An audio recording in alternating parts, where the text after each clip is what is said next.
നമസ്കാരം പ്രിയപ്പെട്ട പ്രേക്ഷകരെ, വെറുപ്പിക്കാത്ത തരത്തിലേക്കുള്ള ടോപ്പിക്കുകളൊന്നും ഇന്ന് കിട്ടാത്തതുകൊണ്ട് വീഡിയോ ചെയ്യേണ്ട എന്ന് വിചാരിച്ചിരിക്കുകയായിരുന്നു. അപ്പോഴാണ് മലയക്കോട്ടെ വാലിബൻ്റെ റിലീസ് ടീസർ ഇറങ്ങിയത്. എന്നാൽ മലയക്കോട്ടെ വാലിബിനെ കുറിച്ചിട്ട് ചില കാര്യങ്ങൾ പറയാമെന്ന് വെച്ചു. കഴിഞ്ഞ കുറേ ദിവസങ്ങളായിട്ട് ഏതെടുത്താലും എന്തെടുത്താലും അതിനകത്തൊക്കെ അയോധ്യ രാമക്ഷേത്രവുമായി ബന്ധപ്പെട്ട എന്തെങ്കിലുമൊക്കെ ഉണ്ടാവും. അതുമായി ബന്ധപ്പെട്ട ചർച്ചകളാണ് കഴിഞ്ഞ കുറേ ദിവസങ്ങളായിട്ട് ഇവിടെയുള്ള എല്ലാ മാധ്യമങ്ങളും നടത്തിക്കൊണ്ടിരുന്നത്. ഞാനടക്കമുള്ള ആളുകൾ അതുമായി ബന്ധപ്പെട്ട് കുറേ വീഡിയോസ് ചെയ്തു. ഇന്നലെ ചെയ്ത വീഡിയോയും അതുതന്നെയാണ്. സംഘർഷഭരിതമാണ് കമൻറ്റ് ബോക്സുകളൊക്കെ. കുറേയധികം എതിർപ്പുകളൊക്കെ പല ഭാഗങ്ങളിൽ നിന്നായിട്ട് വരുന്നുണ്ട്. സ്വാഭാവികമാണ്. അതുമായി ബന്ധപ്പെട്ട് ഒരു വീഡിയോ ചെയ്യാനാണെന്നുണ്ടെങ്കിൽ ഇന്നും നല്ലൊരു കണ്ടന്റ് ഉണ്ടായിരുന്നു.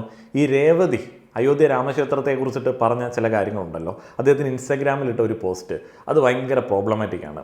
ശരിക്കും പറഞ്ഞാൽ ഒരു വീഡിയോ പോരാതെ വരും ആ ഒരു പോസ്റ്റിനെ കുറിച്ചിട്ട് പറയുകയാണെന്നുണ്ടെങ്കിൽ. പിന്നെ ഞാൻ വിചാരിച്ചു കഴിഞ്ഞു, എന്തെങ്കിലും ആവട്ടെ, ആ ഒരു പോസ്റ്റൊക്കെ ഇനി എടുത്തു വെച്ചിട്ട് അതിനകത്തെ കാര്യങ്ങൾ പറയാൻ പോയി കഴിഞ്ഞാൽ ആ ഒരു പോസ്റ്റ് എന്ന് പറയുന്നത് ഒരു ഹിന്ദുത്വ അൾട്രാ പ്രോമാക്സ് പോസ്റ്റാണ്.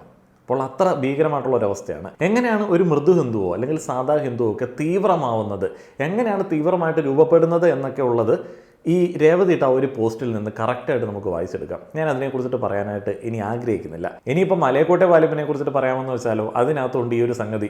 എല്ലാവരും ഏറെ കാത്തിരിക്കുന്ന മോഹൻലാൽ ചിത്രമാണ് മലയക്കോട്ടെ വാലിബൻ. എല്ലാവരും ഏറെ കാത്തിരിക്കുന്ന LJP ചിത്രമാണ് മലയക്കോട്ടെ വാലിബൻ. എന്നാൽ മോഹൻലാൽ പ്രാണപ്രതിഷ്ഠയ്ക്ക് പോവാത്തതുകൊണ്ട് ചില അനിയന്മാരും അനിയത്തിമാരും ഒന്നും ലാലേട്ടൻ്റെ പടത്തിന് പോകുന്നില്ല എന്നുള്ളതാണ് അറിയിച്ചിരിക്കുന്നത്. ഈ ഒരു പടം ബഹിഷ്കരിക്കണമെന്നൊക്കെ സംഘ പ്രൊഫൈലുകളിൽ നിന്നിട്ടുള്ള ചില സ്റ്റാറ്റസുകളും ചില പോസ്റ്റുകളൊക്കെ കാണാനായിട്ട് ഇടയായി. ലുലു മാളിൽ രാവിലെ 6:30ക്കുള്ള ഷോയ്ക്ക് 2 ടിക്കറ്റുകൾ ബഹിഷ്കരിക്കാൻ റെഡിയായിട്ടുള്ള ആളുകൾ ആരെങ്കിലും ഉണ്ട് എന്നുണ്ടെങ്കിൽ ഒന്ന് വിളിക്കണേ. 2 ടിക്കറ്റിൻ്റെ ആവശ്യമുണ്ട്. ഇവിടെ ടിക്കറ്റ് കിട്ടാനില്ല. ഈ ആരെയും ബഹിഷ്കരിക്കുന്നത്? ടിക്കറ്റ് പോകുന്ന സമയത്ത് ടിക്കറ്റ് പോലും ഇല്ല. എനിക്ക് തോന്നുന്നു ബഹിഷ്കരണത്തിൻ്റെ ക്യാമ്പയിൻ സ്ഥിരമായിട്ട് ഇവർ നടത്താൻ വേണ്ടി ഈ പ്രൊമോഷൻ ടീമിൻ്റെ അടുത്തുനിന്ന് പൈസ വാങ്ങാറുണ്ടോ എന്നുള്ളത്. അങ്ങനെ മലയക്കോട്ടെ വാലിബിനും വലിയ വിജയമാവട്ടെ എന്ന് ആഗ്രഹിക്കുകയാണ്. മോഹൻലാൽ പ്രാണപ്രതിഷ്ഠയ്ക്ക് പോയില്ല. കേരളത്തിൽ നിന്ന് പോകാൻ വരുന്ന ഒരു സാഹചര്യമല്ല. ഏറ്റവും കൂടുതൽ അയോധ്യ രാമക്ഷേത്രവുമായി ബന്ധപ്പെട്ട ചർച്ചകൾ നടത്തിയത് കേരളം എന്ന് പറയുന്ന ഈ ഒരു ചെറിയ സംസ്ഥാനമാണ്. ബാക്കിയുള്ള ഒരു സംസ്ഥാനങ്ങളും ഇത്രയധികം ചർച്ച നടത്തിയില്ല. ഈ ചർച്ച എന്ന് പറയുന്നത് പോസിറ്റീവായിട്ട് നമ്മൾ നോക്കിക്കാണേണ്ടതാണ്. അത്രയധികം ആളുകൾക്ക് അഭിപ്രായങ്ങളുണ്ട്, അത്രയധികം ആളുകൾക്ക് നിലപാടുകളുണ്ട്.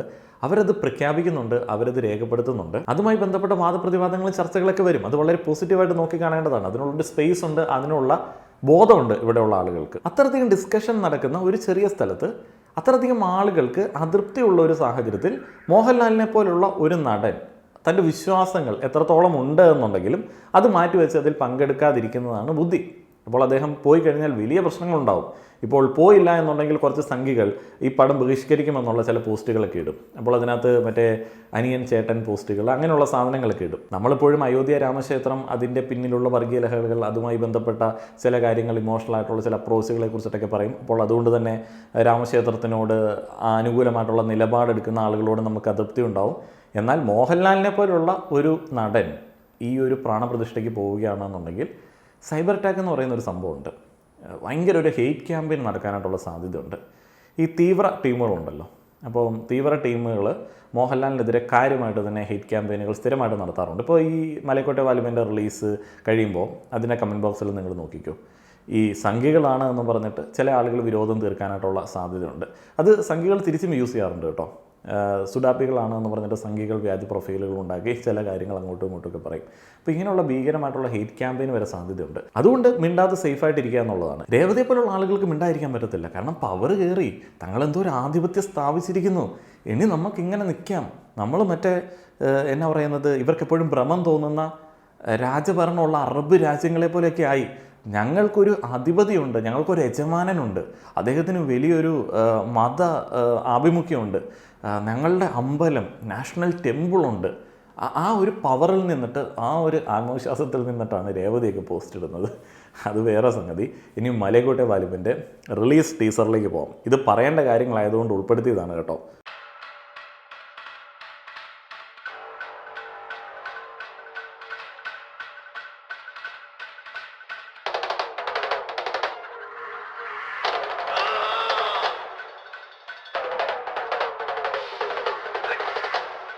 LJP പടം ആയതുകൊണ്ട് കുറേയധികം സാധ്യതകളുണ്ട്. സിനിമാറ്റിക് എക്സ്പീരിയൻസ് ഗംഭീരമായിരിക്കും. തിയേറ്റർ വാച്ച് ആയിരിക്കും, മസ്റ്റ് തിയേറ്റർ വാച്ച് ആയിരിക്കും. അതേപോലെ മറ്റുള്ള സിനിമകൾക്ക് ഇല്ലാത്ത തരത്തിലേക്കുള്ള ഒരു സ്പെഷ്യാലിറ്റി LJP സിനിമകൾക്കുണ്ട്. ഈ സ്പോയിലറുകൾ ആരെങ്കിലുമൊക്കെ പറഞ്ഞിട്ടും പ്രത്യേകിച്ച് കാര്യമൊന്നുമില്ല. പടം കാണാതെ ഒരുത്തിനും ഒരു തേങ്ങാക്കൊലയും മനസ്സിലാവത്തില്ല. കാരണം LJPയുടെ ഒരു പടം നമ്മൾ കണ്ടിട്ട് അതിൻ്റെ കഥ വേറെ ഒരാൾക്ക് എക്സ്പ്ലെയിൻ ചെയ്ത് കൊടുക്കാനായിട്ടൊന്ന് ശ്രമിച്ച് നോക്കിക്കേ. ഒരിക്കലും നടക്കില്ല. നിങ്ങൾക്കതിൻ്റെ ഒരു 20% പോലും ഒരു കഥയായിട്ട് ഒരാൾക്ക് പറഞ്ഞു കൊടുക്കാനായിട്ട് പറ്റില്ല. അത് ഏതൊരു സിനിമ എടുത്ത് നോക്കിക്കോ, കാരണം അതൊരു കഥയല്ല, അതൊരു ടോട്ടൽ എക്സ്പീരിയൻസ് ആണ്.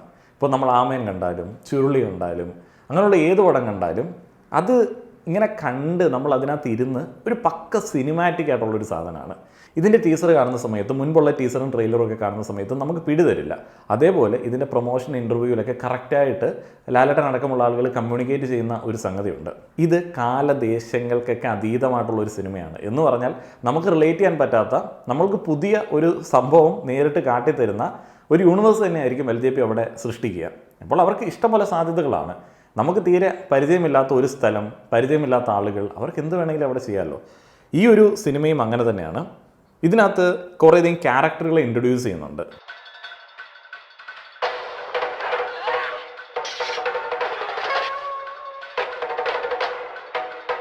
ഈ സ്പഗട്ടി വെസ്റ്റേൺ ഫിലിംസ് എന്ന് പറയുന്ന ഒരു ജോണർ ഉണ്ടല്ലോ.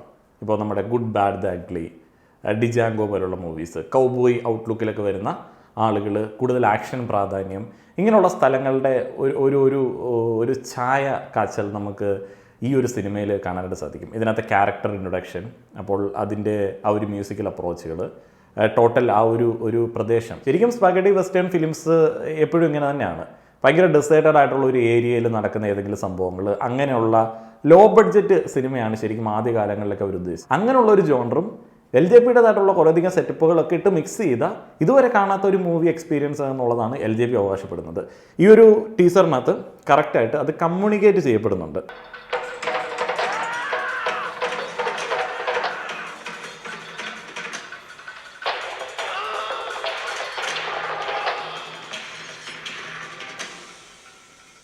ടീസറിലും കുറേയധികം സസ്പെൻസ് ഒളിപ്പിച്ച് വെച്ചിട്ടുണ്ട്. ലാലേട്ടൻ്റെ രംഗങ്ങളൊക്കെ നമ്മൾ കാത്തിരുന്ന് തിയേറ്ററിൽ തന്നെ പോയി കാണണം. പിന്നെ അന്യ ഫ്ലെക്സിബിലിറ്റി ആണല്ലോ അദ്ദേഹത്തിന്. അതുകൊണ്ട് തന്നെ സ്റ്റണ്ടൊക്കെ നന്നായിട്ട് കൊറിയോഗ്രാഫി ചെയ്തത് ആണ് എന്നുണ്ടെങ്കിൽ ലാലേട്ടൻ കിടലിനായിട്ട് തന്നെ പെർഫോം ചെയ്യും. അതിൽ നോ ഡൗട്ട്. വലിച്ചു കൊണ്ടുപോകാൻ കുറച്ച് പനയോല വെട്ടിവെക്കാൻ ഞാൻ പറഞ്ഞിട്ടുണ്ട്. ഇരുമുള്ളിന്റെ തടി ഈ നാട്ടിലില്ലെന്ന് കേട്ടു. പോര് കഴിഞ്ഞ് പോകുമ്പോ അമ്മയ്ക്ക് കുത്തിപ്പിടിക്കാൻ മകന്റെ നട്ടലൂരി തരാം.